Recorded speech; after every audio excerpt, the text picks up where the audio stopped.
되는 자리라 긴장도 되시고 기쁘기도 하시고 하실 것 같아요. 인사 말씀 한마디씩 부탁드리겠습니다. 네, 안녕하세요. 지푸라기라도 잡고 싶은 진심들 감독 김용훈입니다. 반갑습니다.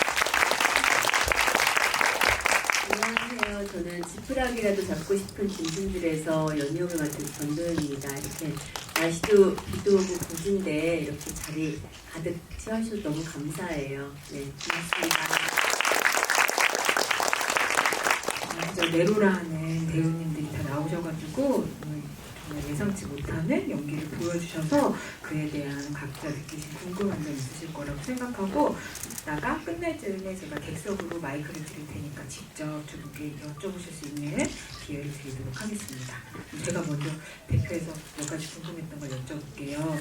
근데 지금 다들 머릿속에서 영화를 다 본 시점부터 관객분들이 다 머릿속에 지금 다들 각자 퍼즐 맞추기를 막 하고 계실 것 같아요. 이게 왜 가장 이야기를 흥미로운 방식으로 전달하기 위해서 되게 동시다발적으로 여러 인물의 이야기가 흘러가는데 사실 시간 순서상으로 다시 한번 맞춰보게 되면 이야기가 누가 먼저 돼서 어떻게 되는 건지 하고 막 머리를 지금 굴리시고 있을 것 같거든요. 그 얘기를 좀 해봐야 될 것 같은데 제가 여러분들과 함께 영화를 복귀 하시면서 하실 수 있게 살짝 정리를 해볼 테니까 어떤 버전이 맞는 건지 말씀을 좀 해주세요. 그러면은 이제 시간 순서상으로 보면은 원래 연희가 그 사장으로 술집을 운영하고 있다가 사라진 거니까 네, 이제 사라지기 전에 일들이 제일 먼저 일어나야 되잖아요. 그죠? 그래서 미란과 진태가 그 같이 술집에서 만나가지고 신현진 배우님의 정가람 배우님 만나가지고 이제 그런 일이 벌어지는데 그때 이제 연희가 미란이를 도와주는 것 같은 느낌으로 나오게 되고 그 다음이 미란이가 진태를 죽이고 그 다음 연희에게 도움을 요청하는 거죠. 네, 그러면서 이제 연희가 이때 태영이 옆에서 사라지는 게 이즈음인가 봐요. 그런가요? 그렇죠. 네. 아, 그래요? 연희가 미란을 살해하고 잠적을 했죠. 한동안. 네, 그렇죠. 그러면서 이 연희가 사라지는 것 때문에 우리 순정파 태영이 박사장한테 무지막지하게 협박을 받기 시작하는데 핸드폰은 영원히 사랑한다고 저장이 돼 있고 그렇죠?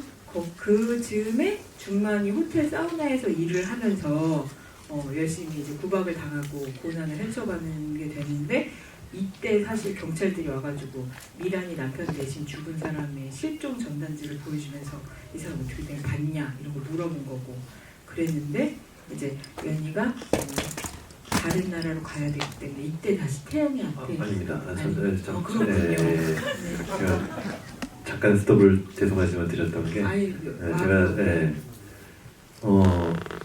말씀하신 데까지 그 태영이 연희가 떠나고 나서 태영이 이제 박 사장한테 어떻게 보면 협박을 당하고 그리고 나서 이제 명구가 서울의 형사인 명구가 찾아오고 그 다음에 이제 연희가 찾아오고 그 다음이 이제 그 연희의 돈가방을 빼앗아서 이제 사우나로 도망가죠. 그죠. 사우나로 도망가서 이제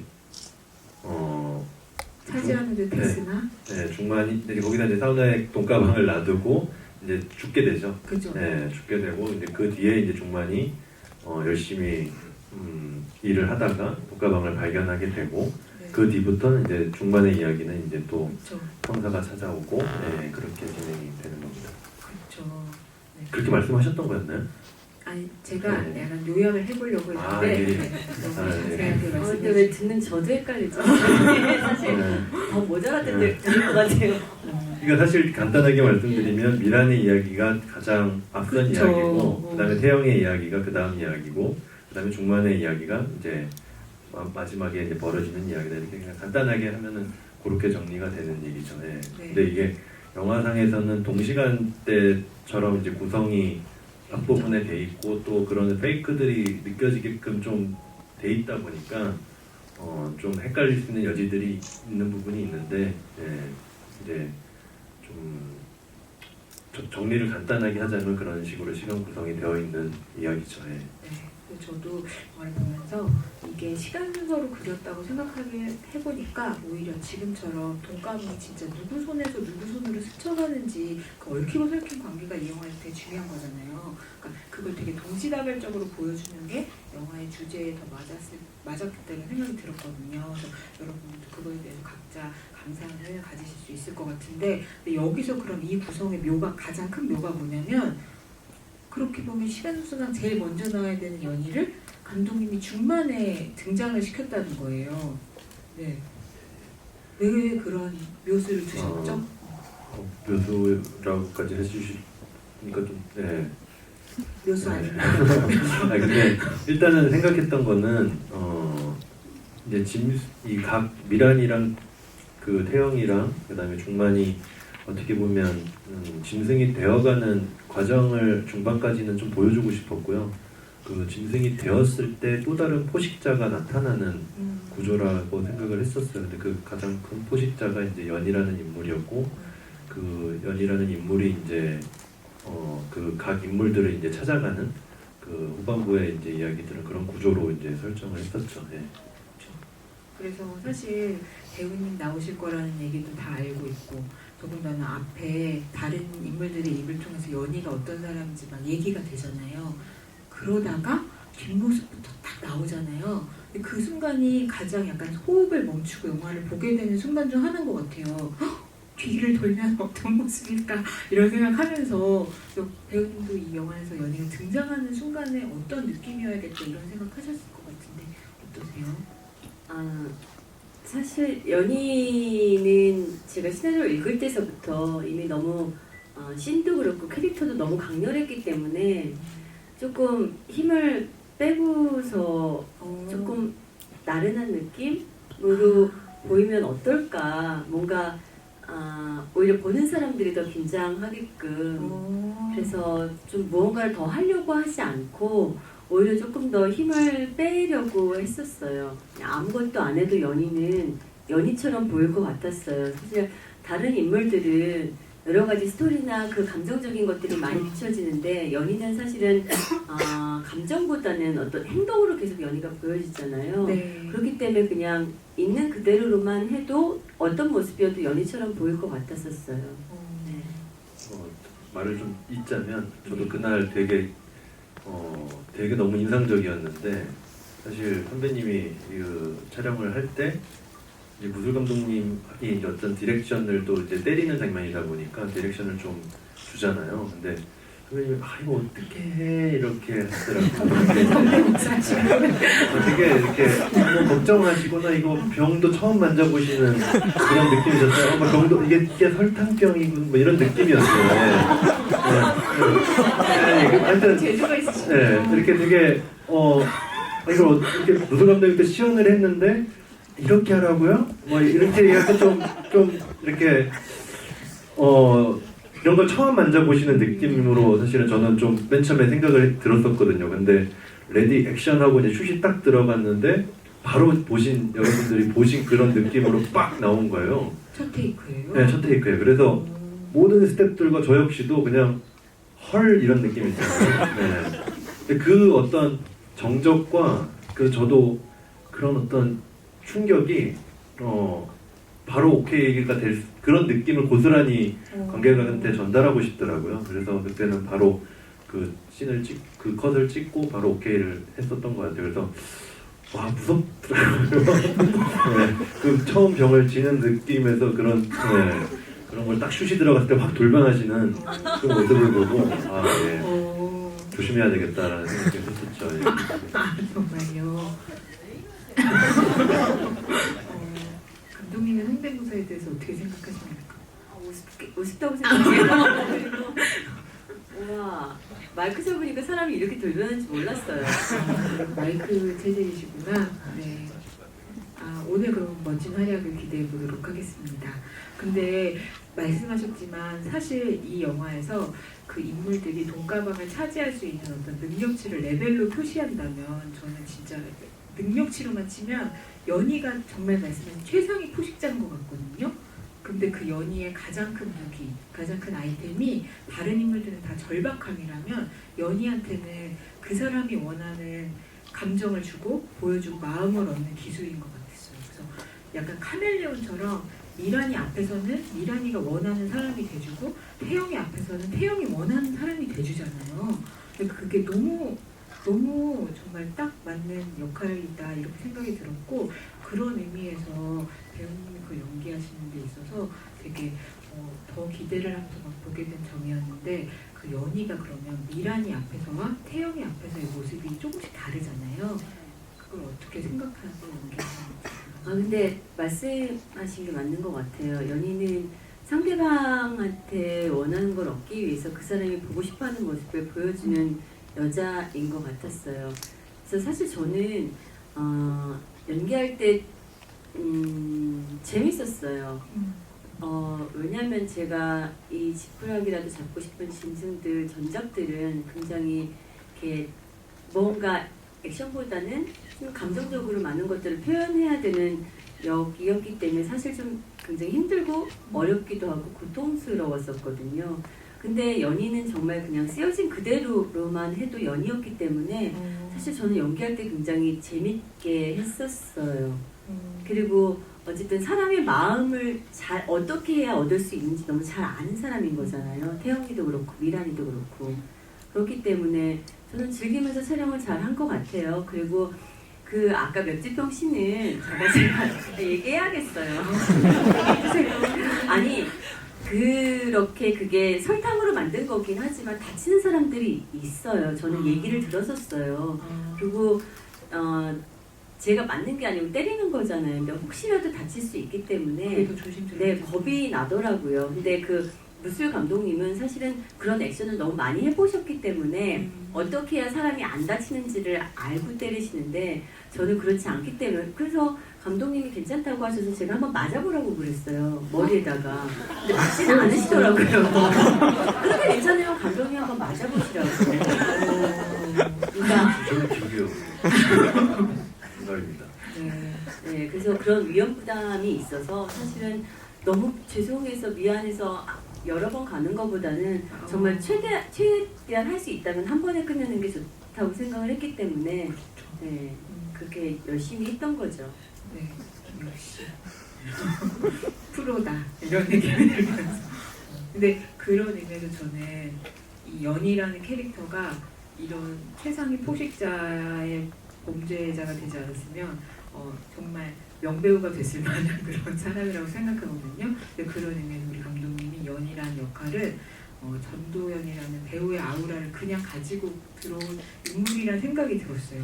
그러니까 전도연 배우가 이 연희를 연기함으로써 연희가 누구의 마음에 들 수 있는 사람으로 마치 배우가 캐릭터를 읽듯이 변모할 수 있다는 사실이 아무 노력을 들이지 않고도 바로 영화에 이렇게 이입이 되는 것 같은 느낌이 드는 게 너무 신기한 거예요. 감독도 그런 생각 하셨을 것 같은데 어떠세요?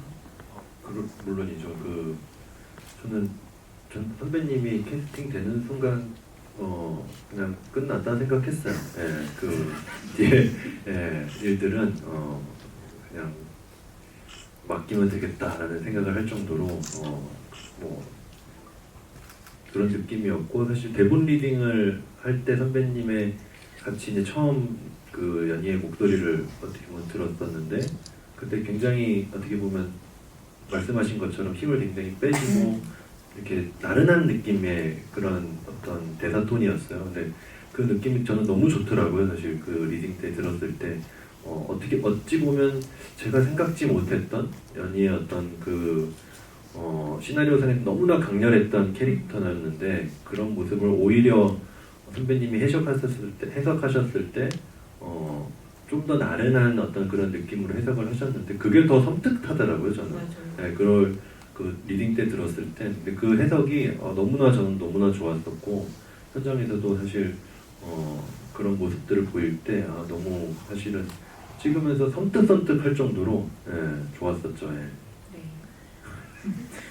저희는 보면서 섬뜩함을 많이 느꼈습니다. 그래서 저는 그때 있잖아요. 미란이한테 마치 되게 보살펴주는 언니처럼 쭉 나오다가 미란이 이제 기절했다가 일어나면 처음으로 연희가 자기의 어떤 본 모습 같은 걸 보여주잖아요.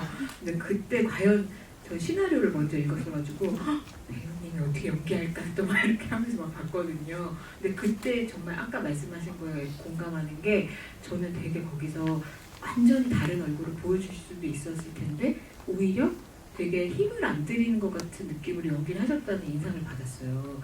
거기도 되게 중요한 포인트셨을 것 같은데 어떠셨어요?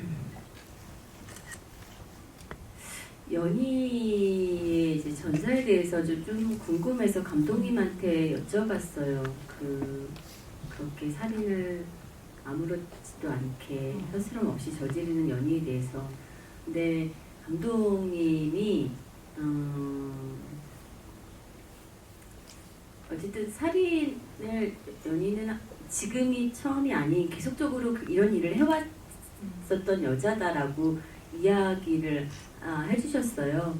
그래서 연희를 보면 저는 예를 들어 사람이 보여지지 않지만 과거라는 게 있잖아요. 근데 네. 연희는 사실 지금 현재 모습이 과거고 그리고 연희가 죽지 않았다면 그 모습이 앞으로의 모습일 거라고는 생각이 들었어요. 그냥 계속 쭉 그렇기 때문에 그 이제 미란한테 이제 그 일을 하면서 사실은 그러니까 소시오패스인 거죠. 뭔가 죄의식이나 이런 거 없이 자기 목적 달성을 위해서라면 어떤 아무런 것도 잘 못 느끼는 그런 거라고 생각을 했었어요. 근데 제가 전기톱을 안 써봤잖아요. 맥주병도 안 써보시고 전기톱도 안 전기톱을 써보시고 써볼 일이 없잖아요. 뭐 쓸어볼 일이 없잖아요. 근데 그냥 어떻게 할지를 모르는데 그 신의 목적은 어쨌든 그 신의 목적은 상어 문신이 잘 사람들한테 드러나게끔 써는 거였던 것 같아요. 그래서 제가 이제 그게 허벅지에 있는 문신이었잖아요. 그래서 그것을 잘 보이게 썰기 위해서 몸을 약간 틀었는데 그런 것들이 저는 그리고 그때는 몰랐어요. 그냥 어쨌든 이 여자의 목적은 상어 문신을 사람들한테 노출시키기 위함이다 였었고 그거 하나밖에 없었고 근데 썰려고 보니까 이제 몸을 좀 틀어야지 되는데 그런 트는 동작이나 이런 것들이 되게 연희스러웠나 봐요. 뭔가 당황하지 않고 그냥 실용적인 목적에 네. 이렇게 초점을 맞추는 그래서 사실은 생각하거나 계획한 거는 아니지만 그런 디테일들이 그냥 현장에서 보여지는 디테일들이 연희스럽게 잘 나왔다고 그러셨어요 감독님이. 그랬던 것 같아요. 선배님이랑 작업하면서 가장 크게 많이 느꼈던 거는 굉장히 정교하시면서도 본능적인 그 배우라는 느낌을 많이 받았어요. 네. 그래서 그 어떤 환경 안에서 뭔가 돌발 변수가 생겨도 그냥 캐릭터에서 반응이 딱 하는 느낌을 받아서 어떻게 저럴 수 있을까라는 생각들을 많이 했었어요. 사실 사람이 어떻게 저렇게 잘할 수 있을까라는 생각을 할 정도로 예를 들면 그 첫날 선배님의 첫 촬영이었던 것 같은데 그 폐차장에서 이제 그 이제 차를 맡기고 이제 차 안으로 미란이 타고 있는 차 안으로 이제 걸어가는 장면이었는데 그때 햇빛과 어떤 그 바람이 살짝 불었는데 그 머리를 싹 쓸어넘기시는 그 느낌이 그냥 선배님의 느낌이 아니라 연희의 느낌으로 딱 쓸어넘기는 느낌 같았었거든요. 그리고 차 안에 딱 들어오셔서 바로 대본에도 없었지만 지문에도 없었지만 그 차에 있는 그걸 딱 내리시고 딱 거울을 보시면서 지금 영화 장면은 없죠. 근데 그게 사실은 그 장면을 딱 찍을 때 와 이분은 진짜 그냥 본능적으로 연기하시는구나라는 느낌을 강하게 받았었고 그 장면에 상어 문신을 자르는 장면을 찍을 때도 지문에는 없었지만 선배님이 그 미란의 볼을 툭툭 치시면서 그 큰 돈 들어왔을 때는 아무도 믿으면 안 돼. 그 되게 센 대사를 치잖아요. 근데 그게 와 소름 끼치더라고요. 소름 끼치더라. 그리고 딱 그 대사를 치시고 이제 그 허벅다리 쪽으로 가셔서 이제 무시무시한 단어들이 처음 저도 사실은 그런 전기톱을 처음 봤었죠 사실. 근데 처음 쥐시는 그 전기톱을 딱 쥐시고 그 몸 이렇게 딱 어느 부위를 썰까라는 잘 한번 썰어봐야지 한번 이런 느낌의 딱 몸을 살짝 트시는데 와 진짜 감탄사가 절로 나왔어요 진짜. 진짜 연이 진짜 연이 같다라는 느낌을. 그리고 딱 컷하면 이렇게 좀 다시 본인의 어떤 모습으로 돌아오실 때 와 진짜 되게 집중력이 그 한 컷을 찍을 때 그 집중력을 확 쏟아내시고 그 다음에 이렇게 그런 모습을 보면서 참 존경을 했죠. 그럼 감독님께서는 배우님과 함께 작업하시면서 주로 들으셨던 감정이 섬뜩함, 그래서 결국 존경으로 마무리가 되는 거네요. 그렇게 또 정리가 그런 식으로 되는데 하여튼 존경이 계속 가장 큰 키워드입니다. 그래? 알겠습니다. 어쨌든 제가 오늘 기억해야 될 거는 존경이다. 알겠습니다. 근데 이제 저는 아까도 말씀드렸지만 이게 배우 전도연의 아우라를 입은 캐릭터라 그런지 모르겠지만 배우님이 아무리 의심스러운 캐릭터고 되게 내가 나를 화나게 하는 인물이라도 배우님이 연기하는 캐릭터가 앞에 있으면 내 마음을 자꾸 부어 삶으니까 나도 모르게 미워할 수 없는 그런 에너지가 있으시잖아요. 근데 그게 왜 태영이 앞에 다가와가지고 다시 나타나서 요리를 해가지고 밥 먹었냐고 물어볼 때, 근데 저는 그게 진짜 와 감독님들한테도 다 그런 이미지가 있나 보다. 물회 안에서도 보면 잡채 무치실 때 진짜 와 저 잡채가 세상에서 제일 먹고 싶어지는 그런 느낌 드는 거 아시죠? 여기서도 와 내가 태영이라도 저 밥상 안 먹고는 못 나가겠다 이런 생각이 들더라고요. 그래서 이걸 그리고 감독님들마다 배우님한테 약간 이런 이미지를 계속해서 이어나가신다는 게 너무 신기하기도 하고 막 그랬어요. 그래서 그 장면을 구상하실 때 배우님이 머릿속에 있으셨을 것 같아요. 감독님 머릿속에. 네. 존경의 마음을 담아야 그것도 존경이 섞였죠. 근데 그 장면을 찍을 때 사실 저는 선배님의 물론 최근 작도 너무 좋아하지만 과거에 그 영화 속에서 나왔던 선배님의 드라마 속이든 선배님의 밝은 어떤 그리고 그 애교 섞인 그런 선배님의 어떤 트레이드마크적인 그런 모습들 있잖아요. 그 모습이 사실 되게 보고 싶었고 그런 그런 선배님의 모습이 다시 한번 영화 속을 통해서 한번 보여주고 싶기도 했었는데 선배님한테도 그런 말씀을 한 번은 한 적이 있었던 것 같아요. 근데 선배님이 처음에 그날 오셨을 때 우성 선배님하고 어떻게 보면 첫 만남의 장면이었고 굉장히 어떻게 보면 어색해 하시더라고요. 제 생각보다도 더 좀 그 상황에서 되게 어색해 하셔서 또 놀라시고 아니 그렇다기보다 어떤 결혼의 관록이신가 생각할 딴 동안인데 뭐라고 하신 거죠? 죄송해요. 그러니까 되게 많이 어색해 하시더라고 생각보다. 근데 막상 또 이것도 슛이 딱 들어갔는데 전혀 그런 느낌의 상황이 없었던 것처럼 딱 하시는 거 보고 존경을 했죠. 또 존경을 했습니다. 아니 근데 그 씬이 제일 힘들었던 것 같아요. 진짜요? 네, 정우성 씨랑은 이제 친구이기도 하고 그래서 오다 가다가 어쨌든 보기는 했지만 촬영은 처음인데 현장에서 봤는데 너무 어색한 거예요. 연기하는 걸로 처음 만났는데. 네. 근데 너무 이미 상황적으로는 서로에게 익숙한 그리고 너무 태영이를 잘 아는 연이였는데 사실 저도 그렇게 알고 있었어요. 되게 애교도 잘 부리고 되게 그렇게 러블리한 사랑스러운 모습들을 잘 나도 연기할 수 있어. 난 잘할 수 있어 라고 생각을 했었어요. 저도. 근데 안 한 지 너무 오래됐나 봐요. 그래서 무슨 말이지? 내가 그런 애교를 누군가한테 부릴 일이 없었던 거예요. 집에서조차도 안 하는 거를. 그런데 그거를 빤히 이제 정우성 씨가 태영이 보고 있고 제가 그거를 이러면서 하는데 너무 힘들더라고요.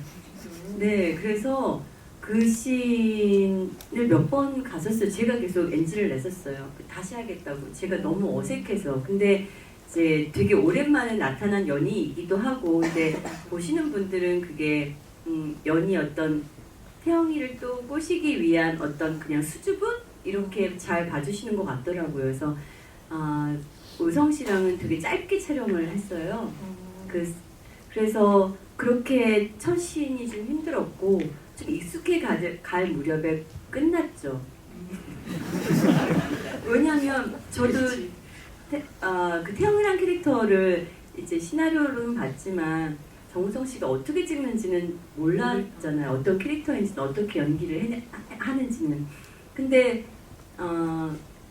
그렇게까지 많은 것들을 내려놓고 연기를 하실 줄 몰랐던 거예요. 사실 저도 놀랐어요. 근데 그 태영을 보는 재미가 있더라고요. 연희랑 같이 있을 때 태영을 보는 재미가 있어서 사실 그 시간이 지나고 나서는 굉장히 즐거웠던 것 같아요. 네.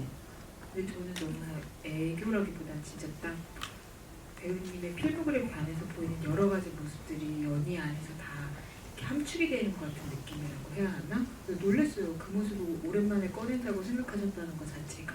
그래서 저 보는 저희는 되게 사실 연희가 태영을 오랜만에 만나고 어떻게 보면 도망쳤던 건데 거기서 보이는 어색한 미안함 같은 것도 다 깔려 있는 것 같고 그런데 무릅쓰고 이렇게 하는 것 같은 것도 다 보이는 것 같고 해서 되게 재미있는 감정을 읽어내는 재미있는 장면이 된 것 같습니다. 네, 저도 존경해요. 그런 근데 결국 그래서 돈가방이 도대체 누구한테 가는 거냐 이게 이제 영화를 쫓아가는 제1의 질문이 될 수밖에 없잖아요. 근데 이거야 뭐 이 자리 이후에 후기에는 다 스포일러 조심해 주시겠지만 우린 영화를 다 본 입장이니까 얘기를 한다면 그래서 이 최상위 포식자 이 안맵의 어떤 이 능력을 갖고 있는 연희가 가져가는 거구나 이렇게 보이거든요. 그게 당연한 것 같고 또 영화 말하는 뭐 상어 얘기나 포식자 얘기 같은 걸 들어도 그렇구나 이러는데 영화의 결말이 그걸 딱 배신하잖아요. 그래서 그게 이 영화가 주는 어떤 가장 중요한 이야기 이런 거일 수도 있다는 생각이 들었어요. 그래서 그걸 어떻게 생각하고 직접 각색도 하셨으니까. 사실 이 영화가 돈가방이 어쩌면 주인공일 수도 있다라는 생각을 했었어요. 왜냐면 돈가방이 어떻게 탄생했고 또 돈가방이 어떤 인물들을 이제 스쳐 지나가고 그다음에 그 돈가방이 이제 관객들에게도 어찌 보면 이런 돈가방이 지어졌을 때 어떤 선택을 할 것인지에 대한 어떤 그 질문으로 좀 마무리를 짓고 싶었던 부분이 좀 있었고요. 그런 부분에서 이제 그 돈가방에 얽히는 인간 군상들의 얘기들이 이 영화의 가장 핵심이라고 생각을 했었죠. 네. 그래서 왜 연희가 아니라 준만에게 돈가방 준만의 아내죠. 네, 왜? 근데 아마 그 영화를 보셨을 때 그 돈가방이 누군가한테 지어졌을 때 가장 관객들이 안도할 수 있는 인물이 그 사람이라고 그 캐릭터라고 생각을 했어요. 그리고 그 영선이란 인물, 그 중만의 아내가 돈가방을 지었을 때 그 돈가방이 이제 어디로 갈지에 대한 정확한 그 결론은 내지는 않았거든요. 예. 네, 그런 부분으로 좀 어떤 질문이 되지 않을까 생각을 했었죠. 예. 그것도 감독님이 관객분과 함께 나누고 싶은 화두이시기도 한 거구나. 네, 그런 쪽으로 정해주시면 좋을 것 같습니다. 관객분들에게 많은 정리를 요구하시는 그런 감독님이신 것 같습니다. 네. 근데 또 궁금한 게 그러면 이 영화의 결정적인 장면마다 그렇게 추적 비가 내리잖아요. 이 영화의 분위기에 맞게. 근데 연희가 돈가방을 싹 가져가는 그 순간에는 불이 나잖아요. 그것도 되게 재미있는 대비 같다는 생각이 들었거든요. 어떠셨어요? 어떤 마음? 불을 내는 건 사실은 불을 낸 거죠, 연희가. 네. 불이 난 게 아니라 자연적으로 불이 붙었는데 그거를 발화시킨 거는 저는 연희가 낸 거죠. 연희가 된 거죠. 그래서 그런 자연적인 대비를 생각해서 했다라기보다 어떤 상황에 그거에 맞춰서 했다라고 결정을 했죠. 그것도 관객분들이 해석해 주시면 좋겠네요. 그런 식으로 좋은 것 같아요. 지금 말씀을 들어보니까 그런 것도 생각을 했구나라는 걸로 나중에는 딴 데 가서는 해볼까 이런 생각이 드네요. 사실 저도 영화를 보고서 볼 때보다 인터뷰를 하면서 이 영화를 더 많이 알아가는 것 같거든요. 감독님 얘기를 통해서 저런 숨은 의도가 있었구나 이러면서 사실은 영화가 끝나고 영화를 보고 인터뷰를 하면서 더 깊이 알아가는데 저희 감독님 반대인 것 같아요.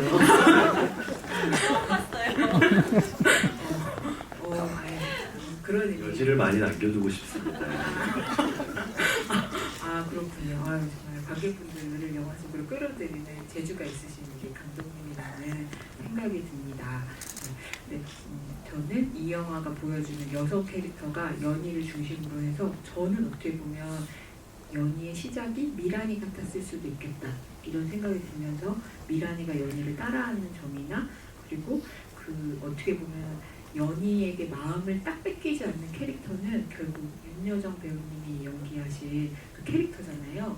그 캐릭터가 딱 연희의 그런 모든 면을 알아채는 캐릭터라는 점에서 새 여성 캐릭터가 맺는 관계도 되게 재밌다는 생각이 들었어요. 그래서 감독님은 그거에 대해서 혹시 영화를 끝나고 나서 정리하신 바가 있는지 여쭤보도록 하겠습니다. 재밌는 해석이네요. 근데 일단은 그 미란이 점차 연희가 되어가는 과정에 그 얘기들이 있다라고 생각은 했어요. 왜냐면 처음에 생각했을 때 미란이 옷 의상도 맞아요. 사실은 되게 어떻게 보면 단조로운 패턴이 없는 그런 단조로움의 의상을 입고 있다가 맞아요.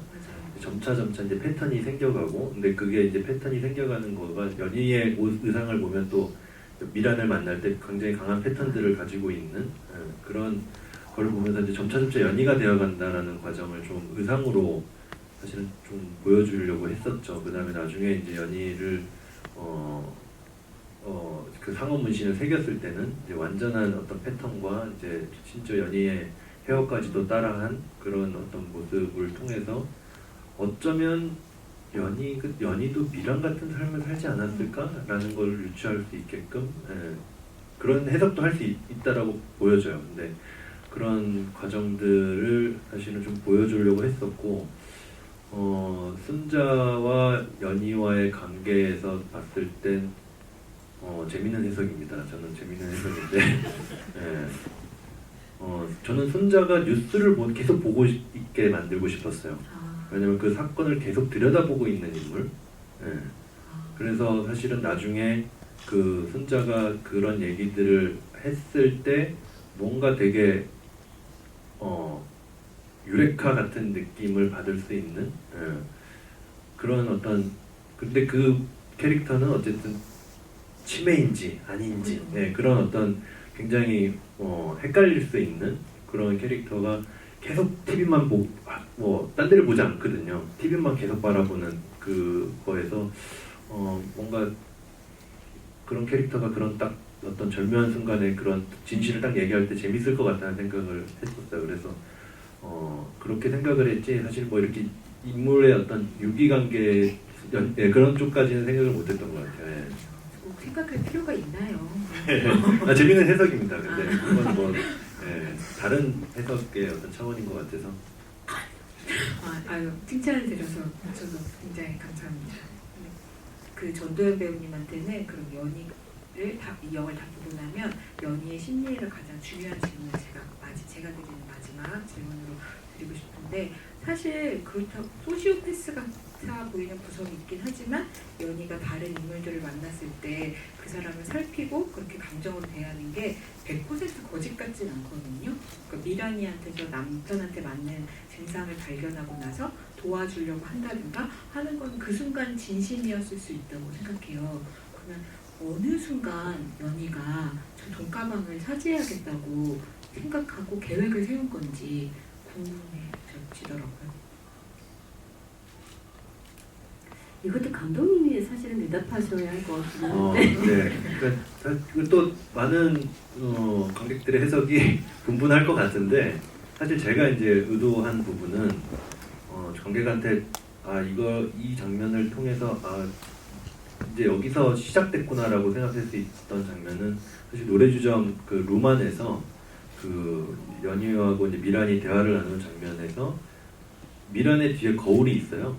거울에 사실은 연희의 그 모습이 비추는데 어찌 보면 포획하고 있다는 느낌으로 생각을 했었거든요. 미란을 가운데 두고 연희 두 마리의 연희가 고치세요, 은근히.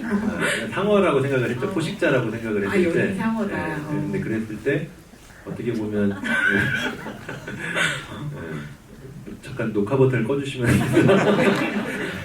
하여튼 그런 느낌의 어떤 이제 이 미란의 모습을 보고 잡아먹어야 되겠다라는 그 뉘앙스를 조금 물론 거기서 선배님 저는 되게 진실되게 얘기를 했지만 저라도 훌쩍 넘어갈 근데 것 이제 같아요. 그런 뉘앙스가 생길 수 있는 장면이라고 생각을 했어요.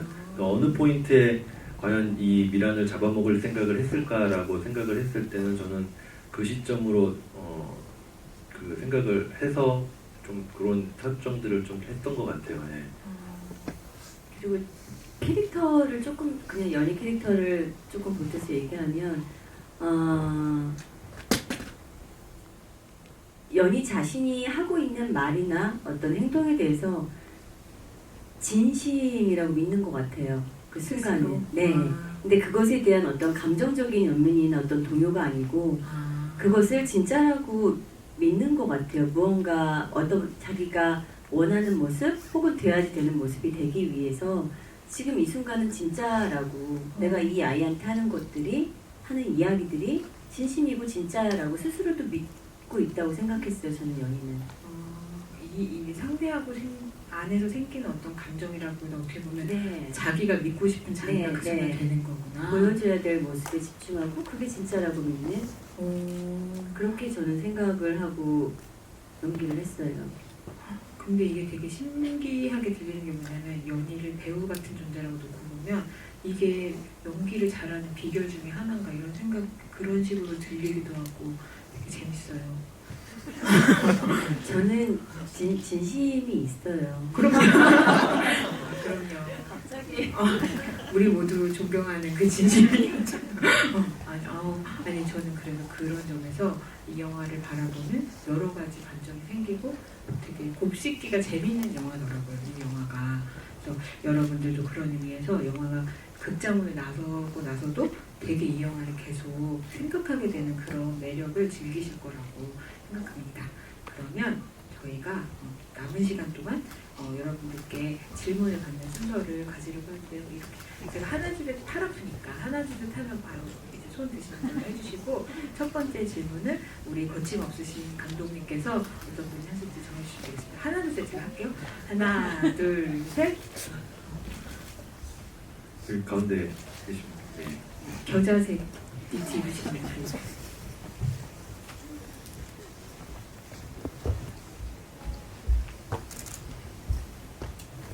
네, 감사합니다. 저는 지난주 커뮤니티에서 진행했던 지기 때 먼저 봤었는데 질문을 너무 하고 싶었어요. 근데 못 뽑혀가지고 오늘 또 보러 왔거든요. 감사합니다. 네. 개봉하면 또 네, 배우님 뵈러 다니겠습니다.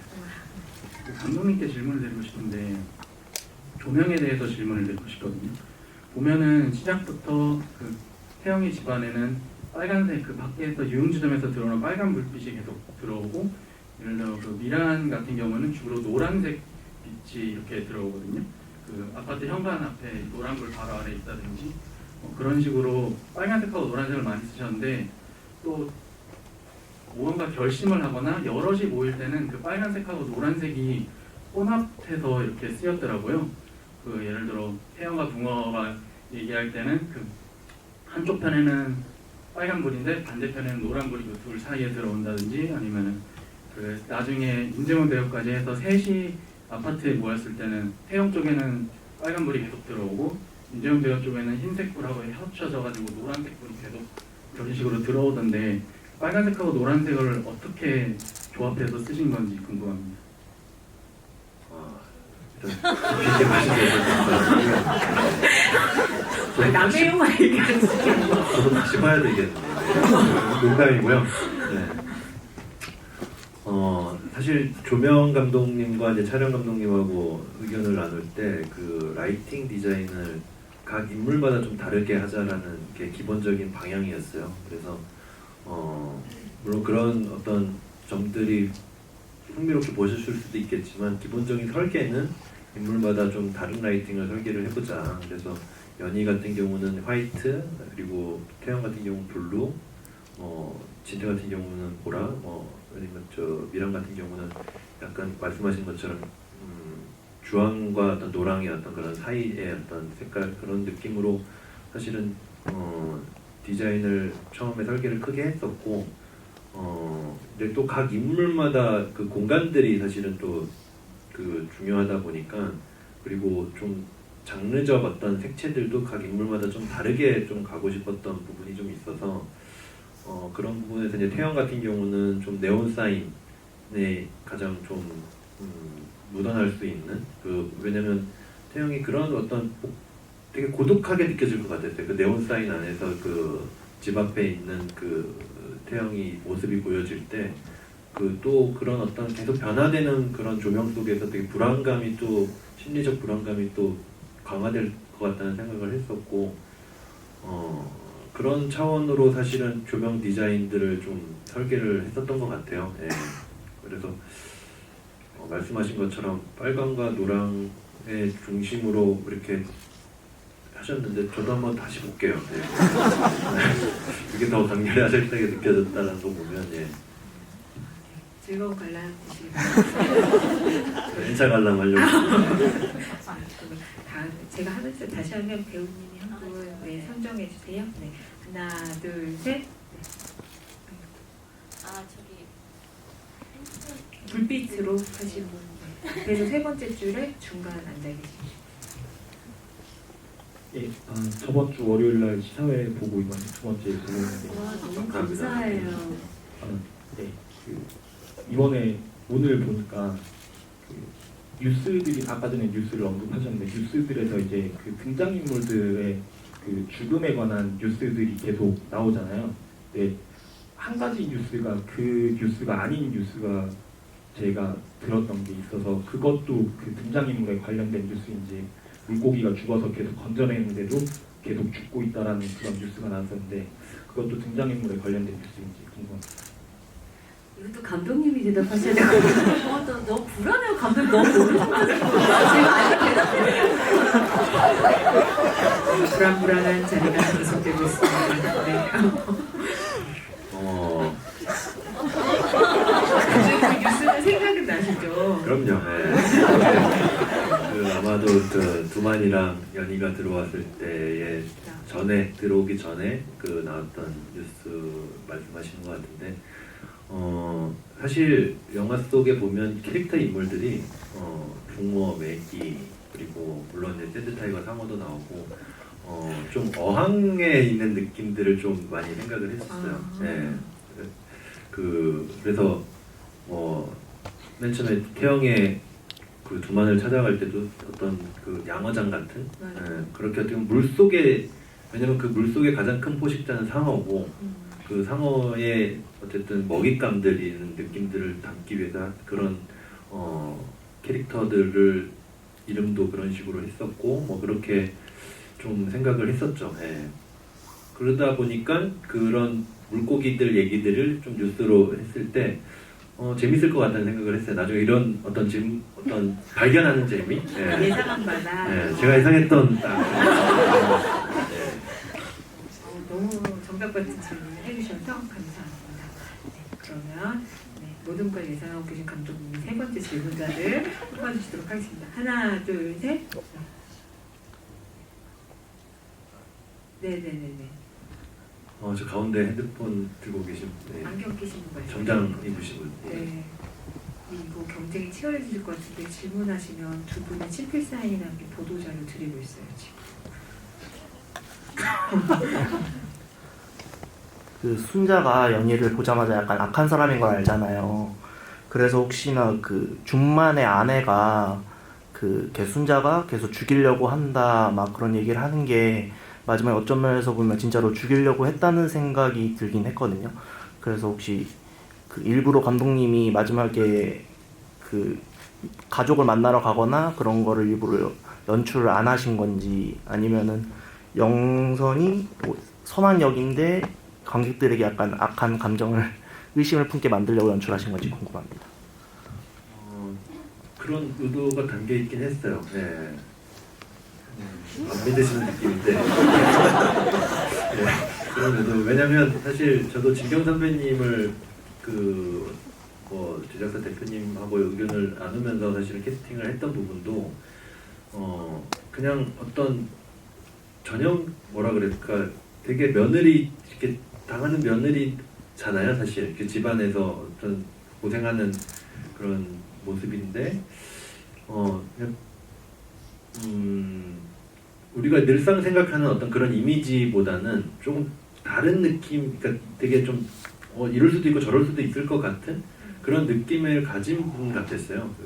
그래서 사실은 그런 미스테리함을 계속 관객들도 그 영선이라는 인물을 보면서도 좀 느껴졌으면 좋겠다 생각을 했었고, 또 손자가 말하는 게 어쩌면 이게 맞는가? 왜냐면 또 어쩔 땐 맞고 어쩔 땐 좀 이상한 소리 같고 뭐 이렇게 좀 미스테리함들이 좀 있지 않을까 생각을 했었죠. 예, 그래서 그 돈가방이 나중에 그 정선한테 지어졌을 때 과연 이 선택을 어떻게 할까, 이 영선이.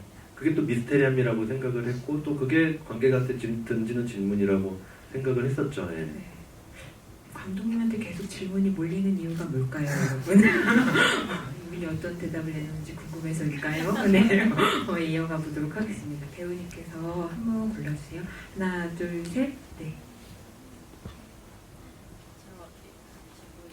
그 미니언즈 핸드폰 케이스.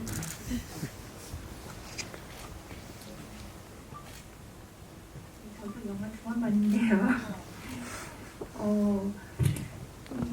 생각을 많이 해봤는데 질문 시간이 있을 것 같아가지고 그 전도연 배우님께서 그 4장에 그 1시간 정도 지나서 이렇게 나오세요. 처음 나오세요. 그래가지고 그게 그 좀 처음에 시나리오 검토하실 때 이렇게 좀 이렇게 시간이 지나서 이렇게 등장을 하신다는 거에 대해서 혹시 뭐 부담감이나 뭐 그런 거 뭐 어떤 생각이 있으셨는지 그런 게 궁금하고요. 그리고 그 영화를 보다 보니까 그 상어 문신을 해주는데요, 연희가 그거를 왜 해줬을까, 그게 좀 잘 이해가 안 돼가지고 그거를 해주면은 또 그 누군가 뭐 이렇게 살인을 했다는 뭐 그런 것들이 혹시 좀 짐작이 되지 않을까 뭐 그런 생각이 들어가지고 그런 거 좀 그거에 대해서 문신을 왜 해준 건지 그 감독님이 설명해 주시면 좋을 것 같습니다. 그럼 첫 번째 질문 배우님, 두 번째 질문은 콕 집어서 감독님께서. 저는 사실은 이 시나리오가 예상하지 못한 방향으로 흘러가는 나는, 그러니까 되게 그냥 돈가방을 탐내는 인간들의 탐욕스러움이 보이는 그냥 되게 뻔한 이야기일 수 있지만 생각지 못한 대로 흘러간다는 매력이 있었고요. 그게 제일 컸고, 두 번째가 저의 등장이 중간 이유서부터 나온다는 게 저한테 가장 매력이 있었던 것 같아요. 전에는 처음부터 그걸 끝까지 끌고 가는 그런 인물이나 그런 작품을 많이 했었는데, 사실 제가 힘든 작품도 많이 했었고, 그러니까 보시는 분들도 그런 힘든 상황에 놓인 인물이나 영화를 보면서 힘들어했듯이 사실 저도 저 자신에 대한 피로도가 굉장히 높았었던 것 같아요. 근데 그런 것들을 계속 피한다고 했었지만 사실 피해지지는 않았었는데, 이 지푸라기라도 잡고 싶은 짐승들 시나리오를 바꾸서 너무너무 기뻤어요. 그리고 사실은 이게 캐스팅이 잘 안 돼서 되게 오래 걸렸죠. 근데 저는 캐스팅이 안 돼서 이게 언젠가는 들어가겠지, 혹은 들어가지 못할지도 모른다 라는 생각도 있었지만, 어쨌든 이것을 결정했다는 것에 대한 만족도가 굉장히 높았었던 것 같아요. 네. 그래서 감독님을 처음 뵀을 때 이제 인물에 따라서 조금씩 이제 시나리오를 수정하신다고 하셨을 때 연희에 대해서는 불량적인 부분에 대해서는 부담을 갖지 마셨으면 좋겠다라고 이야기를 드렸었죠. 예, 그 처음 뵀을 때 첫 마디가 이거 해주세요. 네. 그런 말씀을 해주셨어요. 진짜 본인의 분량을 단 한심도 그 얘기를 하시면서 참 놀랍기도 하면서도 참 감사했죠. 그러면서 이 영화는 앙상블이 되게 중요한 영화다. 서로 그런 얘기들을 많이 나눴고 오케스트라 같이 서로가 그 앙상블을 이뤄나가서 합주가 이뤄지면 좋은 영화다라고 그때 서로 의견을 나눴고 그때 참 감사했어요. 예, 그런 전체적인 거를 왜 대배우시구나라는 거를 느꼈던 자리였죠. 예. 존경. 예. 네. 그런 네. 하여튼 질문을 이어서 받자면 네, 상업 문신. 그런 수 있다라고 생각을 해요. 그 관객들도 그렇게 그런 순간을 생각을 할 수 있을 것 같지만 사실 저는 그것보다도 장악하는 게 더 중요하다고 생각을 했거든요. 그 연희가 확실하게 미란을 장악하고 있구나. 그런 어떤 묘사들이 더 그 상황에는 더 중요하다고 생각을 해서 그 목소리 나레이션과 어떻게 보면 그 몸에 미란이 자기 직접 그 새기는 그런 행위를 통해서 완전히 이 미란을 확실히 포획한 그런 느낌을 더 주는 게 거기서는 더 중요하다라고 생각을 했어요. 네. 그리고 그게 오히려 어떻게 보면 미란을 죽이고 나서 그게 자기가 죽은 것처럼 이렇게 할 수 있는 중요한 표식이 되기도 하고 막 이러니까 다 연희의 손바닥 안에 있었던 어떤 계획이 아닌가 생각이 들기도 하고. 네, 또 다시 손 들으시면 감독님께서 네, 저기 그 인형 노란 인형 같으신 네. 저는 전도연 배우님이 영화에서 그 기억에 남는 장면 말고 약간 이제 영화 보면서 이 장면 내가 했는데 너무 재밌다, 이 대사 너무 재밌다 이런 거 혹시 있는지 궁금합니다. 제가 봐도 너무 잘했다 뭐 이런 거요. 저는 태영하고의 씬이 제일 재밌었어요. 그냥 그 연희한테 잡힌 그 호구의 모습이 너무 재밌더라고요. 사실 촬영할 때도 즐겼었고 그리고 언론 시사 때 이제 영화를 다 배우들 처음 같이 봤어요. 그래서 저는 사실 시나리오 읽을 때는 태영이 캐릭터가 연희 앞에서만 호구인 줄 알았었어요. 근데 영화를 보는 내내 태영은 처음부터 끝까지 그냥 산자체가 호구였었구나 그런 이야기를 했었거든요. 그래서 그런 약간 정말 그물 안에 잡혀서 허덕이는 그리고 그 안에서 빠져나갈 수 있을 거라고 어떤 헛된 꿈을 꾸는 그런 태영이를 보는 재미가 있었어요 현장에서. 네. 갑자기 정우성 배우님 모시고 싶네요. 너무 바쁘네요. 네, 아니 진짜 결국은 다 자기 역할에 너무 적격이 배우님들이 모여서 만든 영화가 아닌가 하는 게 영화를 보면서 그런 특별한 매력들이 막 튀어나와서 보는 재미가 있는 것 같습니다. 네, 그럼 다음 질문자를 네. 뒤로 한번 가볼까요? 네. 뒤로 가달라는. 네, 저기 하트? 네, 하트를 그 휴대폰 화면에 네. 해주시면.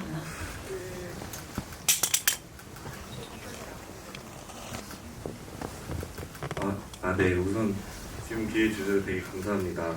일단 배우님께 좀 질문을 드려보고 싶은데요. 우선 영화를 너무나 재밌게도 다 잘 봤는데 궁금한 게 있는데 그 오승욱 감독님 영화 무례한의 김혜경 이후로 주점에서 일하시는 역할을 오랜만에 맡으셨잖아요. 개인적으로 그 전도연 배우님의 연기가 무례한에서 정말 멋지고 인상적이었다고 생각을 하는데 이번 시나리오를 딱 받으셨을 때는 어떤 마음으로 이번 역을 연기해야겠다는 생각이 드셨는지, 그리고 아까 연희라는 인물이 너무 강하기 때문에 힘을 좀 빼고 연기를 하셨다고 했는데 이렇게 강렬한 연기를 하시기에 살짝 부담스럽지는 않으셨는지 여쭤보고 싶습니다. 일단 네, 부담은 없었어요.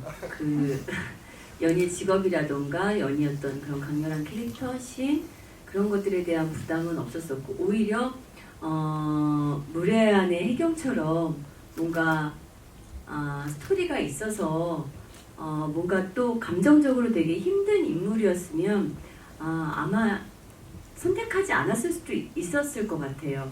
근데 그냥 시나리오를 읽는 순간 이 작품은 내가 크게 많이 생각하지 않고 그냥 즐기면서 촬영할 수 있겠구나 라는 생각을 했었어요. 그리고 어쨌든 연희가 주는 그런 강렬함조차도 뭔가 그녀가 무섭게 생겨서 혹은 무언가 되게 강압적으로 사람을 지배를 해서 무서울 거라고 생각하지 않았어요. 오히려 도대체 제가 어디로 튈지 모르는 그냥 너무 약해 보이는데 사실 너무 어디로 튈지 모르는 인물 같아서 사실 저는 그것들이 되게 더 매력이 있었거든요. 그런 게 보는 사람으로서는 되게 끔찍한 모습일 수도 있고 너무 아무렇지도 않게 근데 만약에 정말 되게 뭔가 캐릭터 설정도 굉장히 세긴 하지만 제가 연기적으로 뭔가 힘을 줘서 연희한테 더 힘을 줬다면 사실 이 영화는 아까 얘기했듯이 밸런스, 앙상블도 되게 중요하기도 하지만 그런 연희가 별로 무서울 것 같지 않았어요. 이 영화 속에서는 너무 무서운 인물들이 많이 나오잖아요. 근데 좀 다른 모습의 연희일 거라고 생각했어요. 사람 마음을 잘 가지고 노는 그리고 사람들 머리 꼭대기에 나는 앉아있다고 생각하는 그래서 맨 마지막에 매기한테도 죽을 때도 그 못생긴 개라는 게 매기가 가장 들으면 기분 나쁠 그러니까 머리 위에 앉아있다고 생각했었는데 그랬기 때문에 그런 이야기도 나올 수 있었던 것 같아요. 네.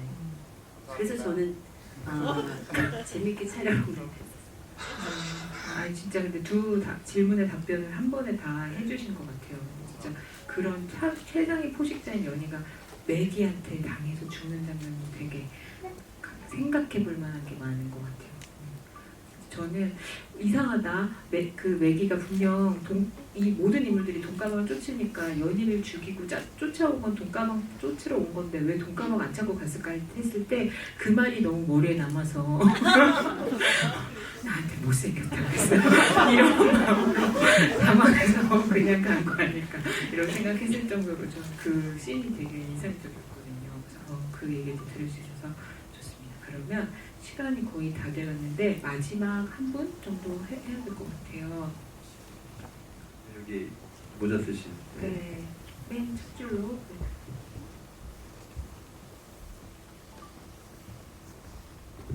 네, 우선 영화 너무 잘 봤고요. 저는 연희랑 태영의 관계가에 대해서 조금 질문을 드리고 싶은데 전동 배우님께서 연희는 태영을 그냥 아예 호구로만 약간 호구 생각하고 그렇게 연기를 해주셨다고 말씀을 해주셨는데 그러면 연희는 어쨌든 태영과 그래도 연인 관계였는데 그런 사랑하는 마음이 아예 없었던 건지 아니면 조금이라도 그런 마음이 있었던 건지를 여쭙고 싶은 게 그 연희가 태영이 집에 들어가기 전까지는 되게 진짜 철저한 계산으로 탁탁 이렇게 일이 잘 진행되다가 태영한테 이제 후라이팬 맞고 약간 연희의 계획이 조금씩 틀어지기 시작하잖아요. 그래서 그런 걸 보면은 연희가 태영 앞에서 조금 긴장을 놨다는 거는 이 인물한테 그냥 조금이라도 호감은 있었을 것 같다는 생각도 들어서 그런 부분 어떻게 연기하셨는지 궁금하고 너무 팬입니다. 네, 저는 연희의 진짜 모습은 사실 태영 앞에서 있을 때라고 생각을 해요. 그리고 연희가 진심으로 태영을 만약에 유일하게 그 영화 속에서 진심이 보였다면 태영에 대한 사랑일 거라고 생각을 했어요. 그리고 언제든 나를 받아줄 수 있는 남자라고 생각을 했었던 것 같아요. 그리고 그쵸, 너무나 계획적이고 너무나 그냥 태영에 대해서는 뭐든지 당연하게 생각을 했었던 것 같아요. 연희는. 네. 그래서 후라이팬 맞고 전화를 했을 때 너무 심한 배신감? 근데 그 씬 찍을 때도 되게 서운했었어요. 그 후라이팬을 맞을 때 정우성 씨가 진짜 통쾌했거든요. 근데 그냥 되게 그런 연희와 태영의 관계를 즐기고 있었다고 그랬잖아요. 그 둘의 관계를. 근데 너무 통쾌해하는 순간 되게 서운하더라고요, 진심으로. 네. 이 영화가 이상하게 보고 있으면 묘하게 태용 편이 되는 태용이 잘 됐으면 좀 호구 그만했으면 좋겠다 이런 마음이 드는 그런 묘한 매력이 있다고 할까? 진짜 너무 잘 너무 감사해요. 연희의 참모습을 찍어주셔서 감사합니다. 이게 사실 오늘 진짜 보니까 영화를 개봉도 전이고 몇 번씩 보신 분들인데다가 너무 생각을 해서 이렇게 질문을 해주시고 이래가지고 제가 다 너무 감사드리고요. 또 개봉 전에 관객분들 만나는 자리라서 오늘 한마디 한마디 해주신 게 두 분한테도 되게 오늘 기억에 많이 남으실 것 같습니다. 그래서 더 다 질문 못 들어드려서 죄송하고요.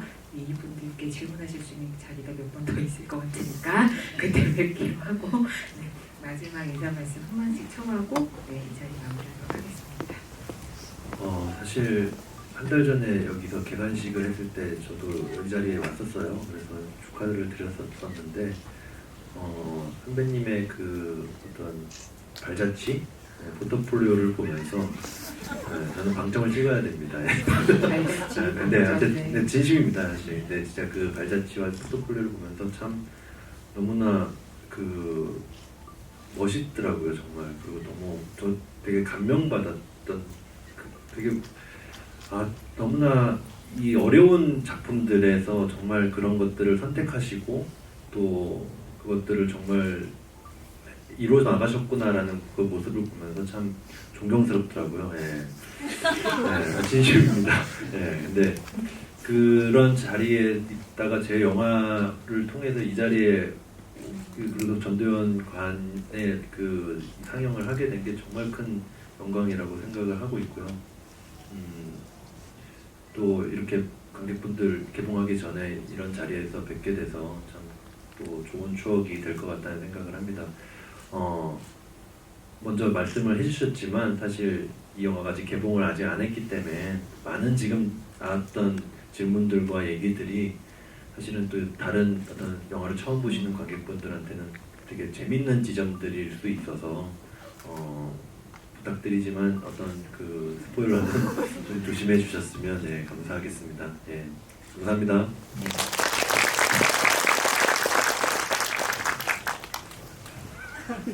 되게 재밌네요. 이렇게 감독님하고 둘이서 인터뷰해 본 적이 없어요. 저 항상 우성 씨가 말씀을 되게 잘하셔가지고 되게 든든했었거든요. 오늘 제가 우성 씨 역할을 할 줄은 몰랐네요. 근데 사실 저는 이 지푸라기라도 잡고 싶은 짐승들로 이렇게 관객분들과 주비를 한다는 게 사실 믿기지 않아요.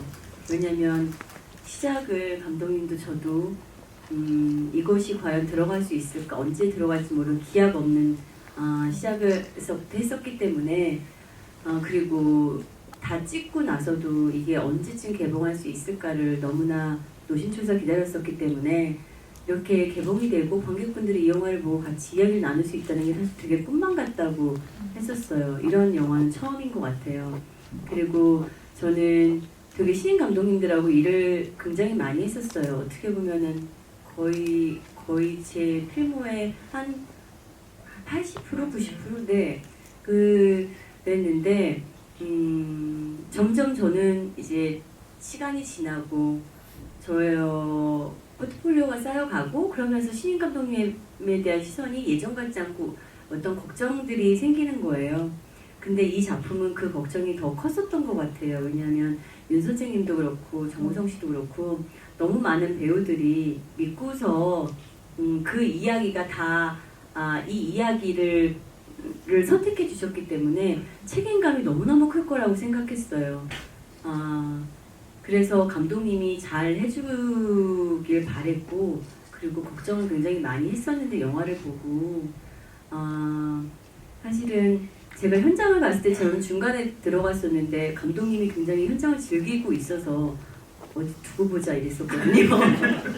진짜 두고 보자 그랬었는데 영화를 보고 나서 제가 놀란 건 이렇게 많은 인물들을 다 집중하게끔 심지어 매기, 붕어, 뭐 작은 역할이라도 다 집중하게 그 인물을 보여주기가 사실 가만히가 쉽지가 않은데 이렇게 돈가방 하나에 엮인 여러 인물들을 단 하나도 놓지 않고, 물론 조금 부족할 수는 있지만 다 그 인물들을 관객분들이 같이 느낄 수 있다는 것에 대해서 조금 놀랐어요. 그래서 아, 감독님이 되게 고생 많으셨구나. 아무 생각 없어 보이는데 되게 생각을 많이 하시고, 그리고 그런 생각이 들었어요. 그래서 여러분들이 이렇게 같이 계셔주신 게 정말 꿈만 같고 저도 너무 감사드려요. 그리고 그리고 저희 지푸라기 영화 19일날 개봉하는데 잘 되도록 같이 응원해주세요. 네, 오늘 감사합니다. 여러분들이 이 영화에 튼튼한 황금줄이 돼주시기를 믿고 개봉 때까지 이 영화의 스포일러는 지켜주시되 얼마나 재밌는 영화인지 입소문 많이 내주시기를 바라겠습니다. 그럼 일어나서 인사하고 퇴장하신 다음에 나가도록 할게요. 네. 하나 둘 셋 할까요? 네. 하나 둘. 네. 어떻게 하시는지 지켜보도록 하겠습니다. 네, 하나 둘 셋. 감사합니다.